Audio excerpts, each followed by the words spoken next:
Hola, buenas, ¿cómo estáis?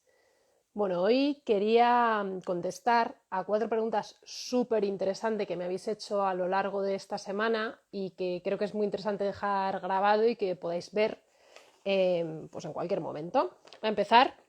La primera pregunta que me hicisteis es ¿cómo podemos saber si tenemos hipo o hipertonía del suelo pélvico? Esta es una pedazo de pregunta, la verdad. Primero, ¿qué es hipo o hipertonía del suelo pélvico? Se refiere a que la musculatura esté más tensa o muy floja, ¿no? Si yo tengo la musculatura de mi brazo, pues la toco, estando en reposo la toco, y puede estar muy rígida, que incluso la toco y me duele, o puede estar muy flojita y así rollo blandiblue. Pues esto sería una hipertonía cuando está muy tensa, una hipotonía cuando está muy bajita. ¿Cómo podemos saber si nuestro suelo pélvico tiene una hiper o está hiper o hipotónico?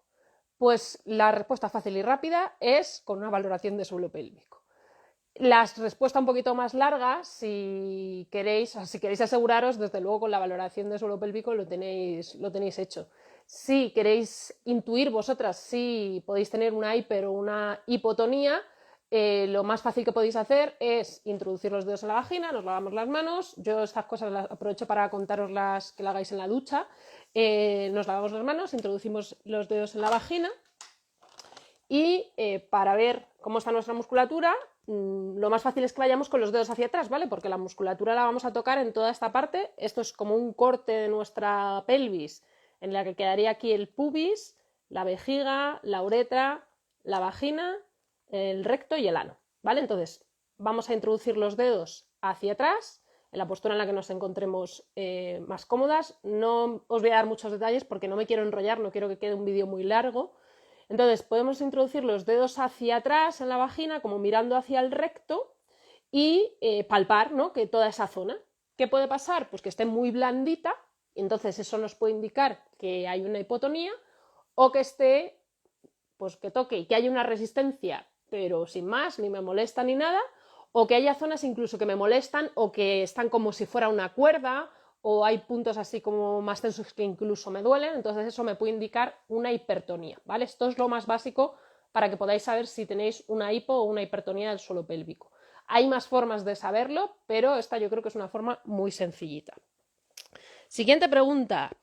¿Cómo usar, esta parece que os habíais puesto de acuerdo, cómo usar el vibrador para mejorar una hipertonía o una hipotonía del suelo pélvico? Vale, cualquier vibrador nos puede servir para trabajar la musculatura del suelo pélvico. Tampoco os voy a hablar de los tipos de vibradores que hay. Tengo un post que luego os pongo por aquí. Tengo un par de entradas en mi blog también, que os dejaré los links por ahí. Y ahí hablo, pues eso, tipos de vibradores y tal. Al final, tipo de vibrador, la forma, la que más te gusta a ti. Y sí que es interesante, bueno, el material tiene que ser de silicona médica, y sí que es interesante que tenga diferentes tipos de vibración y diferentes velocidades. Entonces, para el caso de una hipotonía, generalmente vamos a utilizar un tipo de vibración que sea discontinua, que sea un... Y además, cuanto más irregular, mejor, que pueda hacer... ¿Vale? Hay un millón de tipos de vibración. Y que se note bien, ¿no? Y además nos va a interesar utilizar la vibración de forma que la musculatura se vaya poniendo en tensión. Esto es, va avanzando nuestra excitación, la musculatura se va poniendo más en tensión, y cuando llegamos al orgasmo hay contracciones involuntarias reflejas del suelo pélvico. Entonces nos puede interesar llegar varias veces como a quedarnos a las puertas del orgasmo, porque va a ser el momento de mayor tensión y activación refleja del suelo pélvico. Así nos puede ayudar una vibración para una musculatura que está flojita, que está hipotónica. En el caso de hipertónica nos vamos a ir casi a todo lo contrario. Nos va a interesar una vibración más continua y una velocidad más baja. Luego habría otra forma también de utilizar la vibración cuando hay una hipersensibilidad. Por ejemplo, cuando hay un dolor en la cicatriz, que tendría que ser, pues esto lo dice una compi mía, como sensación de pila gastada, ¿no? Como una velocidad así muy... que parece que no va, que parece que se va a acabar en cualquier momento la pila. y ahí nos podíamos sentar encima simplemente, igual con el pantalón, incluso puedes poner un cojín encima, te sientas encima y te pones a hacer otra cosa, ¿no? Y eso nos ayuda a desensibilizar esa zona que está más tensa, está más sensible. Y en el caso de la hipertonía lo que hacemos es pasarlo por diferentes puntos de la musculatura o por diferentes puntos del suelo pélvico, ahora os enseño el modelo anatómico, y con esa vibración continua pues simplemente voy pasando y lo que me va a ayudar es a relajar, ¿vale? Esto me sirve para la musculatura del suelo pélvico o para la musculatura del brazo. ¿Y cómo lo puedo pasar? Pues no hace falta que sea interno, podéis hacerlo interno vaginal, pero no es necesario, ¿vale? Aquí tenemos una visión de la pelvis desde abajo. Tendríamos aquí los isquiones, que son los huesitos sobre los que nos sentamos, el pubis y el coxis. Todo esto es musculatura del suelo pélvico, es bastante más amplio de lo que nos pensamos habitualmente. Entonces, yo puedo coger el vibrador y empezar desde lo que es el hueso, vibrar el hueso. Esto me sirve tanto para la hipertonía como para la hipotonía. Voy vibrando el hueso, porque el hueso va a transmitir esa vibración al resto de la musculatura. Luego puedo ir por dentro del hueso, esta zona que quedaría como todavía parte de, o sea, aquí estaría la ingle, pues parte de muslo, ¿vale? Pero no llego, estoy por fuera, ¿vale? De lo que son los labios externos, por aquí, por aquí. Luego puedo ir a labios externos, perineo, labios internos y si me apetece introducir el vibrador en la vagina. Hay millones de formas de hacerlo o quedarme fuera simplemente. Vale, esa es la segunda pregunta que me hicisteis. Tercera pregunta. Ayuda con el punto G. Lo toco y no siento nada. ¿Es normal? Bueno, primero, punto G. El punto G como punto, como tal, no existe. No existe un punto, un botón en el que le damos y de repente nos encendemos y nos ponemos ahí cachondar. No.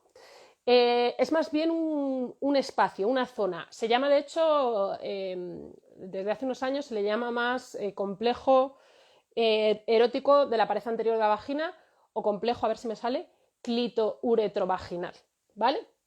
Si yo vuelvo con el modelo este del corte lateral de la pelvis, vuelvo a repetir que aquí tenemos el pubis en la parte más anterior, justo detrás está la vejiga, la vagina, el recto y el ano, pues en la parte anterior de la vagina tenemos la uretra, aquí también queda el clítoris, más o menos en esta disposición, pasando por cada lado de la uretra, y la pared anterior de la vagina.